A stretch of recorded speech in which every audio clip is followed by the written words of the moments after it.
열과 우리 생활 이 부분 보겠습니다. 마지막 단원이고 2학년 과정에서 마지막 단원이고요. 열의 이동과 비열과 열팽창 뭐 이렇게 있습니다. 열의 이동 뭐 이렇게 모닥불 쬐고 있는 그림인데 열이 이동하는 방법이 이제 전도, 대류, 복사 이렇게 세 가지 방법으로 이동하게 되고, 열은 항상 온도가 높은 곳에서 낮은 곳으로 이동합니다. 높은 곳에서 낮은 곳으로. 자, 그래서 이제 일단 온도가 뭐냐면 물체의 따뜻하고 차가운 정도를 수치로 나타내는 거야. 그러니까 객관적인 어떤 그 수치가 필요하거든요. 요 그림은 뭐 하는 거냐면 이 찬물에 그 손을 넣었다가 그러면 손이 좀 차가워져 있겠죠. 예. 그 따뜻한 물에 손을 넣어요. 그러면 따뜻해져 있을 거야. 근데 그 상태에서 미지근한 물에 넣으면 찬물에 담궜던 손이 차가우니까 미지근한 물에서 열 에너지가 일로 이렇게 이동을 해요. 이렇게. 그래서 이 손은 이 물이 따뜻하구나 이렇게 느껴요. 근데 따뜻한 물에 넣었던 손은 이미 온도가 미지근한 물보다 더 높은 상태인 거예요. 높은 상태여서 얘는 미지근한 물에 넣으면 얘가 더 따뜻하니까, 손이 더 따뜻하니까 열 에너지가 나와요. 이렇게 뺏겨요. 그럼 이 물이 차갑구나 이렇게 느낀다. 그러니까 우리가 사람이 이제 어떤 그 느낌상으로 알 수는 없어요. 미지근한 똑같은 물인데 어떤 경우에는 따뜻하네, 어떤 경우에는 차갑네 이렇게 느껴지기 때문에, 그래서 객관적인 수치가 필요한데 이 수치를 이제 이렇게 하자라고 결정한 사람들이 있어요. 그게 이제 섭씨 온도나 화씨 온도 뭐 이런 건데, 섭씨 온도는 이게 좀 웃긴 건데 이제 이 섭씨가 만드는 거, 섭씨. 씨가 이제 성씨 할 때 그 씨야. 그래가지고요, 이 섭씨 온도는 셀시우스라고 하는 사람이 정했어요. 그 셀시우스가 중국말로 하면 뭐야. 그 섭씨가 만든 온도다. 이게 섭씨 온도야, 이게. 그 셀시우스가 1기압에서 물이 얼 때를 0도씨로 정하고, 끓을 때를 100도씨로 정하고, 그럼 0에서 100 사이니까 100등분한 거거든요. 그 온도를 우리가 섭씨 온도다라고 하자라고 한 거야. 이해가요? 자, 섭씨 온도라고 하자고 한 겁니다. 자, 셀시우스가 만든 온도라고 해서 섭씨 온도라고 하고, 그래서 요거는 이제 도씨라고 하는 이제 그 단위를 쓰는 겁니다. 보통 이거를 많이 쓰죠. 이걸 많이 쓰는데 과학자들은 절대 온도라고 하는 걸 많이 써요. 절대 온도. 과학자들은 절대 온도는 기준이, 자, 물체를 구성하는 입자 운동이 완전히 멈췄을 때를 0켈빈으로 둬요. 0켈빈, 이거 켈빈이라고 읽으시면 됩니다. 켈빈. 근데 0켈빈은 섭씨 온도로 따지면은 마이너스 273도씨야. 마이너스 273도씨가 되면 어떤 입자들의 운동이 완전히 멈춰요. 에너지가 없어요. 그래서 그거보다 더 온도가 낮아질 수는 사실 없어요. 이게 가장 낮은 온도야. 마이너스 273도씨가 가장 낮은 온도고, 요거를 절대 영도라고 해요. 절대 영도다라고 합니다. 가장 낮은 온도예요. 근데 이거는 어떻게 해서 나오게 되는 거냐면, 이제 샤를 법칙 같은 거 우리 배웠나? 1학년 과정에서 안 배웠나? 희종이 안 배웠겠구나. 아무튼 샤를 법칙이라고 하는 게 있는데, 온도가 올라가잖아요. 그러면은 기체 부피가 온도가 올라가면 올라가요. 이렇게 올라갑니다. 이건 이제 1학년 2학기 과정에서 나오는데, 근데 이거를 섭씨 온도로 실험을 했어. 근데 273도씨가 되잖아. 그러면은 원래 부피의 2배가 돼요. 원래 0도씨 부피의 2배가 돼요. 2V 이렇게 돼요. 자, 그러니까 온도가 올라가면 분자 운동이 활발해지면서 부피가 증가해. 그럼 생각을 해보는 거, 아, 온도 낮아지면 어떻게 될까? 그럼 부피가 감소하겠네? 근데 이렇게 계속 낮아질 수가 없잖아요. 부피가 마이너스라고 하는 게 말이 안 되잖아요. 그러니까 이 그래프를 쭉 그리잖아. 그럼 여기가 273도씨일 때 2배가 되면은 마이너스 273도씨가 되면은 빵이 되는 거야, 부피가. 근데 부피가 빵이 된다라는 의미가 분자 운동이 멈췄다라는 의미야. 왜냐면 분자 운동이 활발해지면서 부피가 증가하는 거기 때문에 온도가 낮아지면 분자 운동이 멈췄다라는 거죠. 그래서 요때가 가장 낮은 온도고 요때에 보다 더 낮을 수는 없어요.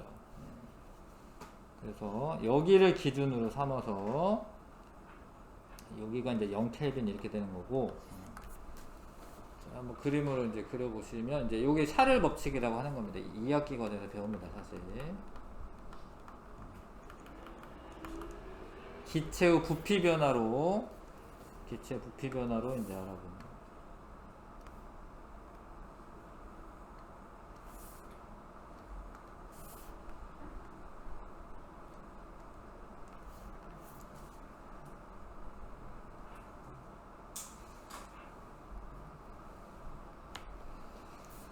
자, 근데 중요한 거는 요겁니다. 절대 온도랑 섭씨 온도하고의 관계. 자, 섭씨 온도에다가 273을 더하면은 절대 온도로 바꿀 수 있어요. 그러니까 섭씨 온도가 마이너스 273이야. 거기다 273 더하면은 0이지, 0. 0켈빈 이렇게 되는 거고. 만약에 0도씨면은 몇 켈빈이냐면 273켈빈이에요. 섭씨 온도랑 절대 온도랑 간격은 똑같은데 절대 온도랑 섭씨 온도 시작점이 다르기 때문에, 그래서 여기에다 섭씨 온도에다가 273만 더하면 절대 온도로 바뀌어요. 옛날에는 이런 것도 화씨 온도 이런 것도 배웠는데 그냥 나왔으니까 알려주면, 화씨 온도는 기준은 사실 물에 어는 점과 끓는 점으로 하는 거는 똑같은데, 이게 화씨라는 사람이 이제 파레나이트라고 하는 사람이에요. 이 사람도 이제 그 중국말로 읽으면 화씨야, 화씨. 그래, 화씨 온도고. 근데 이 사람은 어떻게 했냐면 물이 얼 때를 32도에 풀어하고 끓을 때를 212도에 풀어한 거예요. 그럼 180등분이 되거든요. 180등분. 그래서 이렇게 한 게 이제 화씨 온도고, 화씨 온도는 이제 영국이나 미국 이런 데서 쓰는데 전체적으로는 섭씨 온도 더 많이 씁니다. 그리고 과학자들은 절대 온도를 쓰는 거고. 자, 절대 온도는 섭씨 온도에다가 273을 더하면은 구할 수가 있고요. 0켈빈일 때가 마이너스 273도씨고, 그때는 분자 운동이 정지하는 온도이다. 이렇게 알고 있으시면 되겠습니다. 자, 일단은 온도가 높아지면은 분자들이 에너지가 많아. 그래가지고 막 움직임이 더 활발해져요. 자, 근데 고체를 표현할 때 이렇게 좀 질서 있게 그림을 그려주시면 이제 고체의 입자 모형이에요. 근데 액체는 조금 더 이렇게 왔다 갔다 하고, 이제 기체는 좀 거리를 멀리 표현해줘야 돼요. 거리가 멀고 활발하게. 그 다음에 이 꼬리가 중요한데, 이렇게 흔들림을 나타내는 거, 이거. 고체일 때 아예 정지하고 있나? 그건 아니에요. 고체일 때 마이너스 273도씨가 아닌 이상은 가만히 있는데도 이렇게 왔다 갔다 하는 거예요, 고체일 때. 그래서 진동 운동 하고 있고요. 그 다음에 액체가 되면은 온도가 올라가서 얘가 더 활발하게 움직입니다. 비교적 활발하게 움직입니다. 근데 기체가 되면 훨씬 활발하게 움직이죠. 이 꼬리를 더 많이 그려요, 이렇게. 그거는 이제 온도가 높고 활발하게 움직인다는 뜻이야. 그래서 이제 모형을 보고, 아, 얘는 고체고, 얘는 액체고, 얘는 기체고, 아, 얘가 더 활발하게 움직이고, 얘가 온도가 더 높구나. 뭐 이런 거 알 수가 있죠. 그림 보고도 알아야 됩니다. 자, 찬물과 뜨거운 물에서 잉크가 퍼지는 정도. 이건 이제 확산 현상인데, 이것도 이제 1학년 2학기 과정에서 확산 배울 때 나오는데, 찬물일 때는 좀 천천히 퍼져, 천천히. 근데 따뜻한 물일 때는 넣자마자 막 퍼져요. 왜냐면 입자 운동이 활발해가지고. 온도가 높으면 입자 운동이 활발하기 때문에 더 빨리빨리 퍼져 나갈 수 있습니다. 자, 요거는 뭐냐면 이제 불 없이 물의 온도 높이기 뭐 이렇게 됐네요. 이게 지금 보온병에다가 넣고 막 물을 흔드는 거야. 그러면 이제 운동 에너지가 열 에너지로 바뀌어가지고 온도가 올라가요. 근데 예전에 이거를 실험 텔레비전에서 이거 한 적 있어요. 뭐 이게 뭐더라? 스펀지에서 요 실험을 하는데 한 6시간 정도? 네. 6시간 정도 힘들어요.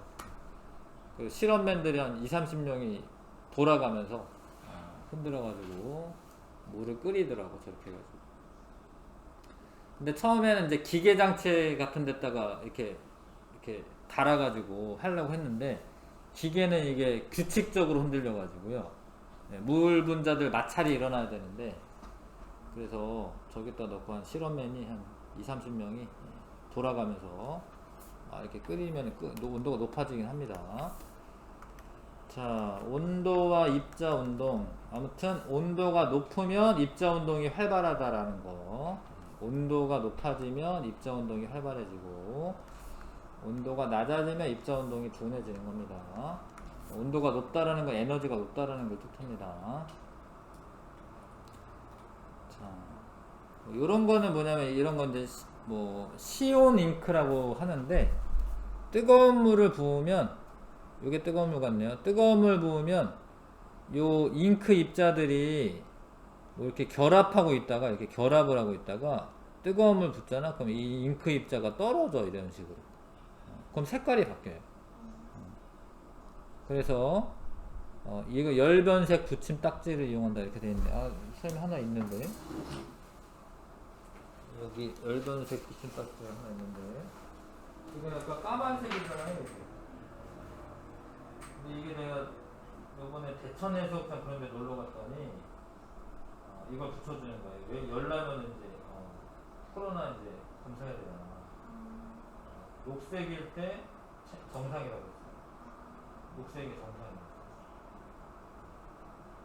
그래서 붙여줘요. 근데 이게 차가운 데에서는 까맣게 된다. 차가우니까 까맣게 되죠. 그래서 요런 게 이제 열변색 잉크라고 합니다. 열변색 잉크.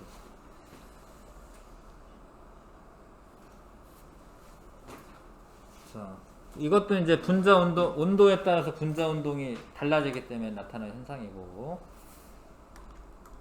자, 열과 열량. 근데 온도는 어떤 수치를 말하는 거고요. 현재 어느 정도 온도다. 이런 걸 말하는 거고. 열의 양하고는 조금 달라요. 열의 양하고는. 자, 열은 온도가 높은 곳에서 낮은 곳으로 이동하는 에너지를 열이라고 합니다.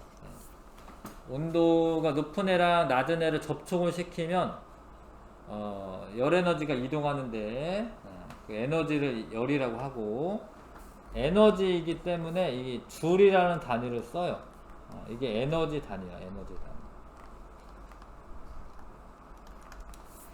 자, 에너지 단위이고, 근데 이 열의 양을, 열량은 열의 양이죠. 열의 양을 사람들이 어떻게 나타내기로 했냐면, 열의 양을 열량이라고 하는데, 칼로리라는 단위 이런 걸 써가지고 나타내기로 했어요.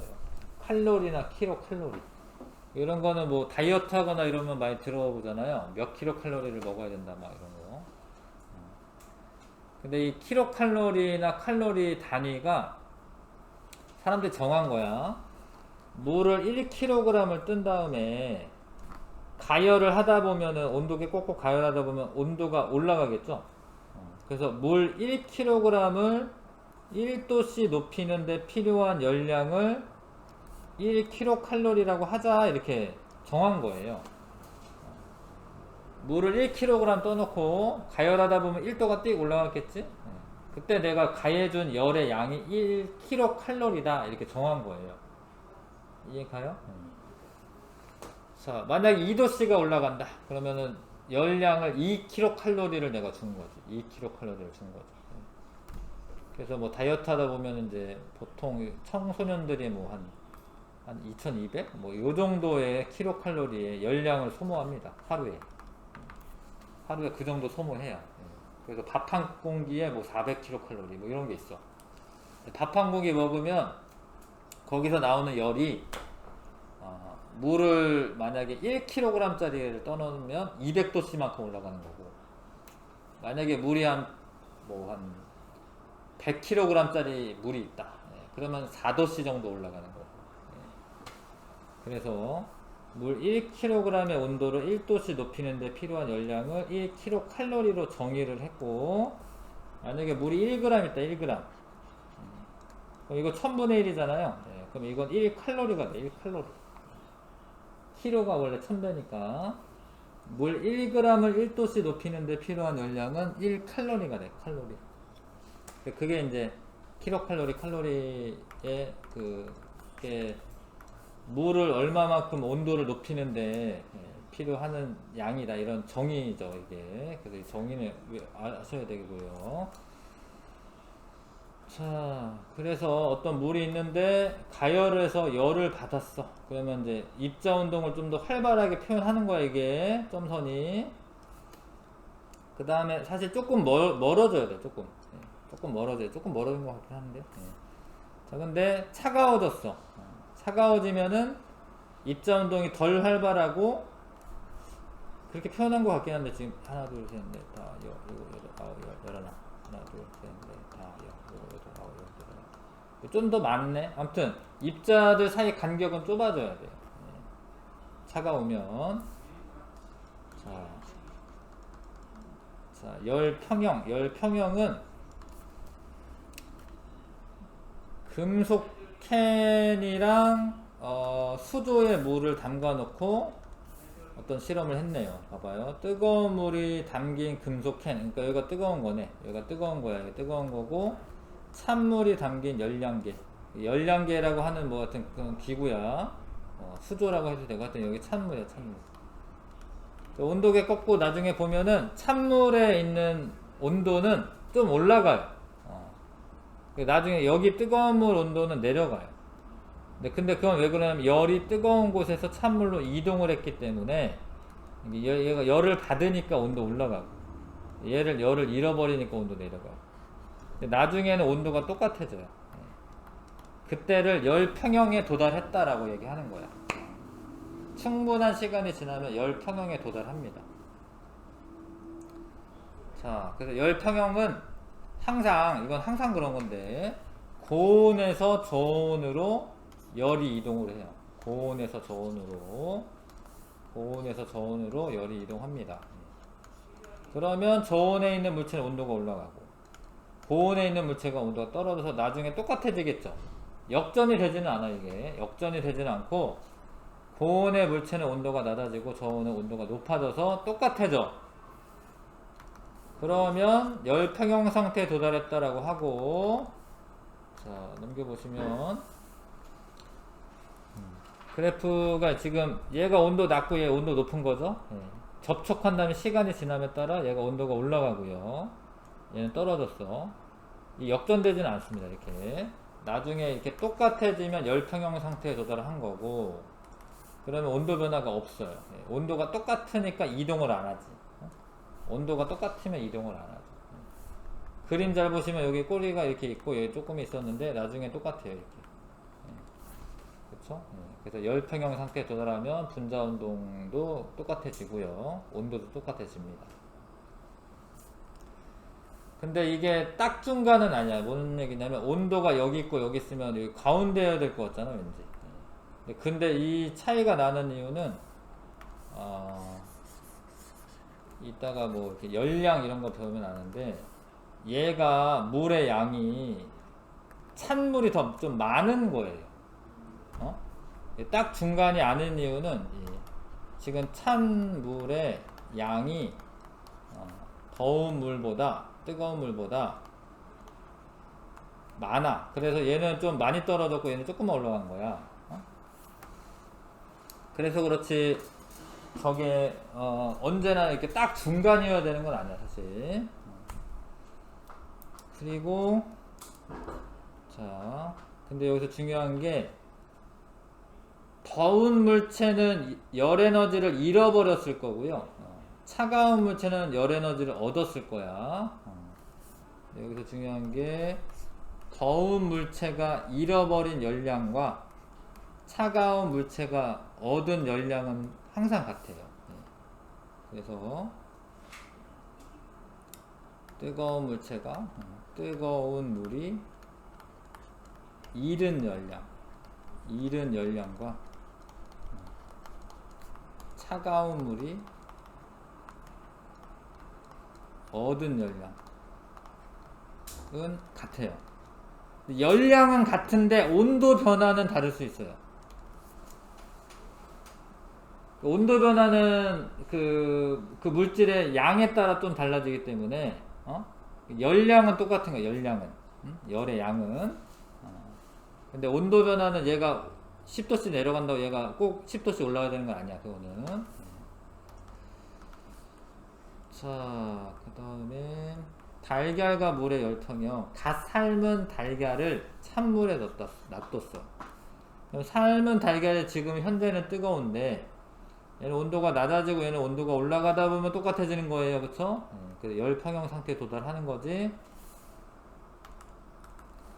자, 열평형 상태 이용. 온도계는 물체와 접촉하여 물체의 온도를 측정한다. 요건 뭔 얘기냐면 얘가 이제 이러는 거야. 이거는 이따가 열팽창도 좀 배우면 아는데 여기 온도계가 얘가 뭐 뜨거운 물이라고 할게요. 뜨거운 물이라고 할게. 뜨거운 물에 온도계를 꽂았어. 그러면은 얘랑 뭐 이거 A라고 할게. A랑 B랑 온도가 나중에 똑같아지겠지. 올라가겠죠. 그럼 B랑 이거 C라고 할게. C랑 온도가 똑같아지는 거야. 그래서 얘가 뜨거워져 가지고 분자 운동이 활발해져 가지고 얘가 팽창을 해 가지고 온도계가 이렇게 올라가는 거예요.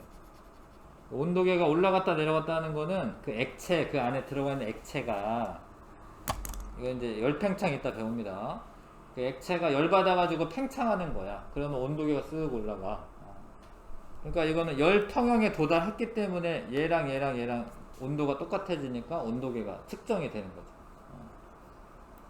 과일을 차가운 물에 오랫동안 담가두면 과일이 시원해진다. 왜냐하면 열평형에 도달하니까. 자, 음식물을 냉장고에 넣으면 냉장고 속 공기와 열평형이 돼서 음식물이 차갑게 보존이 된다. 이해 가시죠? 자, 요거는 좀만 이따가 설명할게요. 이거 좀 중요한데 요거는 일단은 뭐 이런 건데 한겨울에 나가가지고요 나무 부분을 만지면은 뭐 좀 그렇게 차갑게 느껴지지 않지만 쇠붙이 같은 거 만지면 되게 차갑게 느껴져요. 그거 왜 그러는지는 열 전도를 더 배워야 돼서 요건 조금만 이따 하고요. 자, 학습 내용 체크. 물체의 따뜻하고 차가운 정도를 수치로 나타내는 것을 온도라고 하죠. 근데 온도 기준을 섭씨가 세워가지고 섭씨 온도.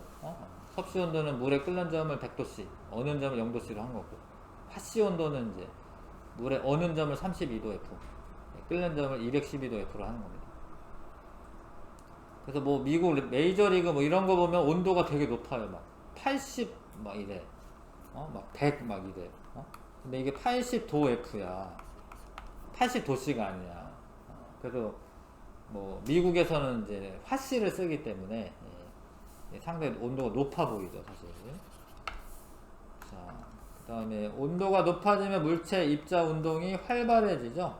활발해지고 온도가 낮아지면 입자 운동이 둔해지는 거고요. 열은 온도가 높은 물체에서 온도가 낮은 물체로 이동하는 에너지이고 서로 접촉한 두 물체의 온도가 같아져 온도가 변하지 않는 상태를 열평형 상태다라고 하는 거죠. 됐죠? 네, 할만할 것 같고. 자, 열의 이동 방법과 열의 효율적 이용. 열은 이동을 할 때 온도가 높은 데서 낮은 곳으로 항상 이동하는데 고체를 통해서 이동을 하게 되면 전도라는 방법으로 이동합니다. 고체를 통해서는. 근데 대류는 기체나 액체처럼 이렇게 막 움직일 수 있는, 그러니까 활발하게 움직일 수 있는 그런 물체를 통해서 이동할 때는 대류고, 복사는 물질의 도움이 없이, 이거는 매질이라고 하는데 매질이 필요가 없어요. 매질 없이 이동하는 형태가 복사야, 복사. 자, 일단 전도는 입자들의 운동이 막 활발하지는 않기 때문에 그냥 이웃한 입자의 차례로 전달되는 거예요. 그러니까 요 이웃한 이게 일로 가는 게 아니에요. 이렇게 막 가는 게 아니고 제자리에 있는데 여길 가열해 주면은 얘가 움직임이 활발해질 거 아니에요. 그럼 옆에 있는 애가 또 활발해져요. 이렇게. 전달 하면서 여러 에너지를 이동해 주는 게 전도야, 전도. 전도. 근데 전도는 입자들의 종류에 따라 좀 달라요. 그러니까 전도가 잘 되는 애가 있고 잘 안 되는 애가 있고. 그래서 뭐 어디 나오나? 하여튼 뭐 전도가 잘 되는 애들은 구리라던가 이러면은 전도가 잘 돼요. 구리선이라던가 뭐 이런. 그래서 밥솥도 조금 좋은 밥솥은 뭐 이렇게 구리로 만들어. 뭐 그런 선전하기도 하던데, 뭐 쿠쿠 무슨 뭐 구리 무슨 황동으로 만든 밥그릇 막 이런 거 있던데. 어찌됐건 그러고 기체나 이런 애들 좀 빽빽하지 않은 애들은 전도가 잘 안 돼요. 전도가 잘 안 됩니다. 전도가 잘 되는 애가 있고 잘 안 되는 애가 있고, 대류는 기체나 액체가 입자가 직접적으로 이동하는 건데, 자, 대류가 일어날 때는 자, 만약에 뜨거워진 공기는 입자 운동이 활발하기 때문에 밀도가 주변보다 작아져요. 뜨거운 공기는. 그럼 밀도가 작은 애가 위로 올라가거든요. 밀도가 높으면 아래로 가라앉고, 주변보다 차가운 공기는 아래로 가라앉아. 자, 그래서 에어컨 같은 경우에 특히 위쪽에다가 설치하는 게 좋아요. 찬 공기가 이렇게 아래로 이렇게 쓱 내려오는 거기 때문에, 물론 아래쪽에 설치해도 뭐 좋을 것 같지만, 그러면 이제 아래에서부터 채워지면서 쓱 이렇게 올라와야 돼. 아래 공기가 이렇게 올라와서 시원해져야 돼. 그거보다는 찬 공기가 쓱 내려오면서 시원하게 하는 게 더 좋거든요. 그래서 에어컨은 위쪽에 설치를 합니다. 근데 난방기, 이런 난방기는 뜨거운 공기가 위로 올라가니까 난방기를 위에다 설치해 놓으면은 위에만 따뜻할 거 아니에요. 한참 있다가 따뜻해질 거 아니에요, 밑에가. 난방기는 아래쪽에 설치를 해야지, 뭐 사람이 있으면 나를 데우고 이렇게 올라가는 게 좋잖아요. 그러니까 난방기는 아래쪽, 난방기는 아래, 난방기는 아래, 냉방기는 위쪽. 요거는 이제 대류가 잘 일어나기 때문에, 대류 현상에 의해서. 자, 그 다음에 물도 그렇긴 하죠. 물도 이제 라면이나 뭐 이렇게 끓일 때 아래쪽을 가열하잖아요. 그럼 뜨거운 물이 위로 올라가고 찬물은 아래로 내려오다 보면은 전체적으로 따뜻해지죠. 근데 이런 거 라면 끓여 먹을 때 뭐 건더기 스프 같은 거 이렇게 집어넣으면은 건더기가 막 왔다 갔다 해요. 그게 이제 대류가 일어나고 있다라는 거지. 그러니까 공기 중에서나 물 속에서 대류가 일어나고, 그런 거는 입자 자체가 이동하는 거예요. 고체는 입자가 이동하는 건 아니야. 고체는 제자리에서 전달만 해주는 거고, 기체나 액체는 얘네들이 진짜 이동해가지고 전체적으로 따뜻해지게 하는 거고, 그 차이가 있죠. 대류는 입자가 직접 이동한다. 자, 그러니까 난로를 켰더니 방 안 전체가 따뜻해졌다. 그런 거는 대류인 거야, 대류. 근데 복사는 물질의 도움 없이 여기도 직접이 들어가고 여기도 직접이 들어가가지고 헷갈리는데 대류의 직접은 입자가 직접 이동한다는 뜻이고 복사에서의 직접은 그냥 열이 직접 간다라는 뜻이에요. 그래서 뭐 이렇게 땡볕에 나가면 따뜻하잖아요. 뜨겁잖아요. 근데 얘가 태양빛이 지구까지 도달을 하는 건데 여기에 뭐 없잖아요. 진공 상태잖아요. 우주가. 근데 빛이 오죠. 바깥에 나갔으면 그 햇빛이 나한테 직접 오는 거야. 그런 거를 이제 복사라고 하고 복사열 또는 이제 복사선 이런 게 온다 이렇게 얘기합니다. 전기 난로를 켜면은 켜자마자 따뜻해져. 이거는 복사선이 나한테 직접 오니까 따뜻해지는 거예요. 그러니까 난로를 켠다라고 해서 무조건 대류는 아니고 문장을 좀 읽으셔야 되는데 난로를 켰더니 뭐 따뜻함을 느꼈다. 이런 거는 복사선이고 난로를 켜서 방안 전체적으로 따뜻해졌다. 이러면 대류예요. 왜냐면 따뜻한 공기가 이동하면서 따뜻해지는 거기 때문에. 그래서 방 안의 공기가 뭐 전체적으로 뭐 시원해진다. 뭐 요러면은 대류고. 난로를 켰더니 뭐 따뜻함을 느꼈다. 뭐 이러면은 그거는 복사고. 자, 전도는 이제 이런 전기장판이 있어. 전기장판 따뜻하니까 분자운동이 활발하게 그려놓은 건데